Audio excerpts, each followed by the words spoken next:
Hello there. Once again, it is time to take another revealing peek back into history. What famous date shall I set it to today? Once again, it's time for Throwback Thursday, a second chance to look at some truly awful podcasts. No, wait, a second chance to see how far Vicis Interimo has come over the last 8 years. New episodes will be released pretty much weekly, but Thursdays I've reserved for throwbacks to see how far we've come.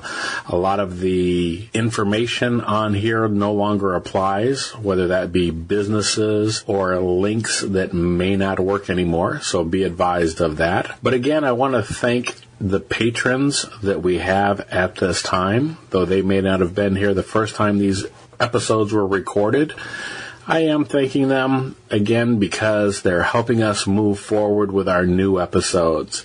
And those are patrons such as At Lonely Bob, Big Al V, and Goldafish. In the meantime, I hope that you enjoy what you hear.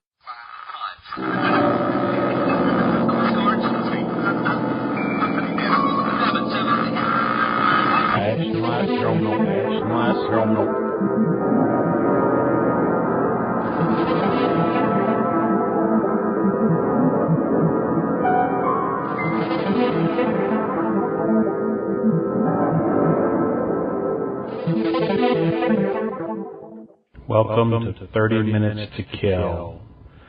Okay, well, thanks for joining us for another episode of Vicis Interimo. This will be episode number 13, and we have, for our Laid to Rest segment, well, let's see, what do we have for Laid to Rest? Not really. I don't think we got a whole lot that's happened since the last show to talk about, per se. I have started a Vicis Interimo Podomatic.com fan page on Facebook.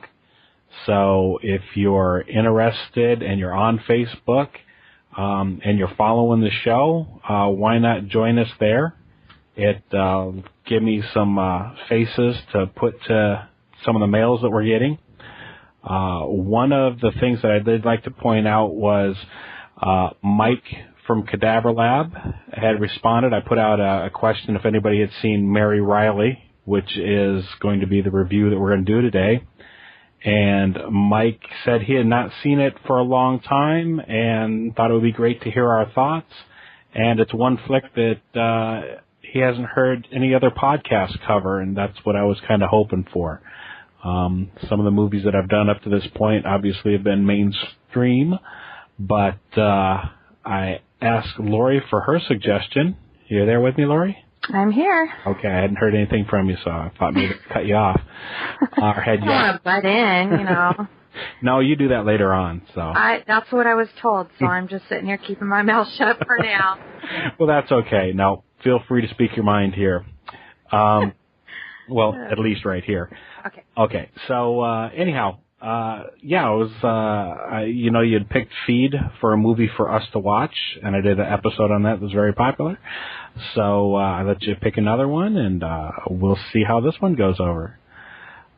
Anything else for the Laid to Rest segment you wanted to add? I don't think so. You sure? Because you were just telling me that you wanted to go back and do the other episodes over again.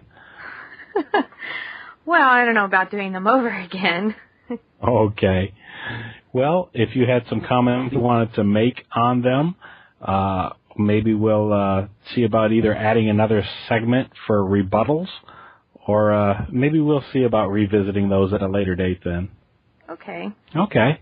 There was just some opinions you had and things you pointed out on the movie Feed that I totally didn't agree with, well, that's which is unusual because, what? That's because you're wrong. Whatever. We usually agree so much on everything, and yeah, you were just so far off on that one. Okay. I think you're referring to the color in Feed for one, right? That was one thing, yeah, absolutely. Well, we'll maybe revisit some of these extras, or revisit some of these issues later on. Right now, I think we're probably going to cut this short, and let's just get into our review. Okay.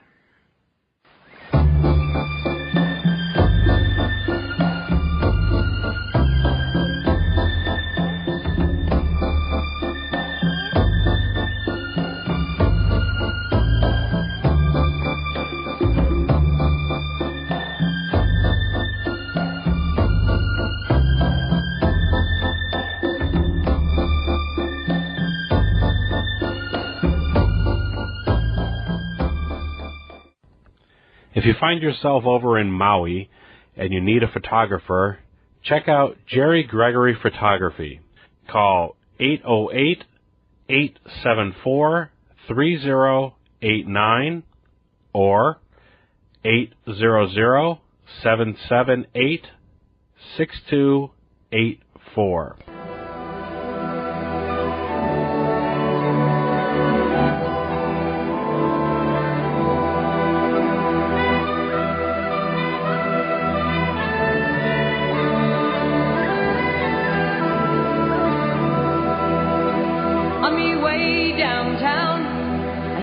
Of that town and the things that he said last night. Hi, Lori. Hi.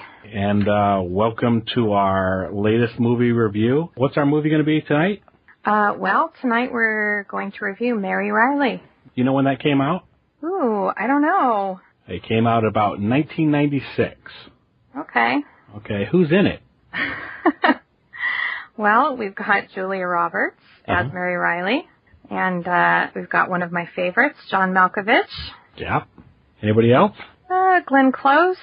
Yeah. I know you were going to ask me this. I know. I love putting you on the spot like that. Well, those are the big names right there. So. That's good enough for me. I don't think I'd have been able to name anybody else other than that. In fact, most people probably wouldn't recognize a lot of these people that are on here. Maybe they would. I don't know. Well, if you watch much foreign or British film, you might, because I definitely am familiar with several of the characters that were on there. Not the characters, the actors, actresses. We're doing this movie we're doing it because you enjoyed this movie, right? Yes. Okay. Well, even if we didn't enjoy it, we should still talk about it. Absolutely. I think that one of the highest rated episodes that we've had so far was the feed episode. At least that was fairly popular. So I thought I'd let you pick another one. You seem to pick a good winner. It's like taking you to the horse track. Well, I can always pick a winner at the track. Well, I was going to say I wasn't on the feed episode, though, see, and that was your highest rated one. Well, yeah. Maybe it's because I wasn't there. Maybe. I don't think so, though. Not necessarily. You did pick the movie, though. So yes. At any rate, let's get on with it. We've got a limited amount of time, and we've already chewed up 2 minutes. So let's just start right out with first of all, with the good things that you have to say about it, or bad things, and then we'll maybe talk about a few other things that tie in. What's the story of Mary Reilly about? Well, it's a Jekyll and Hyde story, but it's from the perspective of his chambermaid, one of his servants. Yeah, I think that... It's a love story, I tell you that. Okay. Most definitely. Which might sound off-putting. Yeah, I was going to say, it's kind of it's kind of like a secret. It's strong enough for a man, but it seems to be made for a woman. Oh, is that what it is? I don't know, I was trying to be clever. Okay, so anyhow. Yes, it's my kind of chick flick, because I'm not a chick flick kind of girl. Huh? But I like a good forbidden love, forbidden romance story. Mm-hmm. That's why, I'm always a fan of the Dracula movies and whatever. Yeah, this is definitely one of those. Yeah, and it's you brought up at the beginning here one of the things that I liked about it, which is it's a story told from another perspective. I really enjoy stories that we know and have heard several times, mm-hmm. but seeing it as some of the other characters, some of the minor characters see it. One of the first places I noticed that was Rosencrantz and Guildenstern are dead. If you did you see that? Of course. Okay, yeah. That's another great movie. It's got Tim Roth in it, Gary Oldman. And wow, why can't I think of his name? The main actor there. Okay, Richard Dreyfuss. That was relatively easy. Before I even pulled it up on the computer, but at any rate. Oh my gosh. So, like I was saying, I'm on medication. I don't know what your excuse is. I've been sick all week. Okay. Oh. Well, tell me what else you liked about this movie. You mean aside from John Malkovich being in it? Yes. Because that's the best part, but there's a lot of things to like about it. Okay. The relationship between he and, dare I say, the main character, who's Mary Reilly, of course.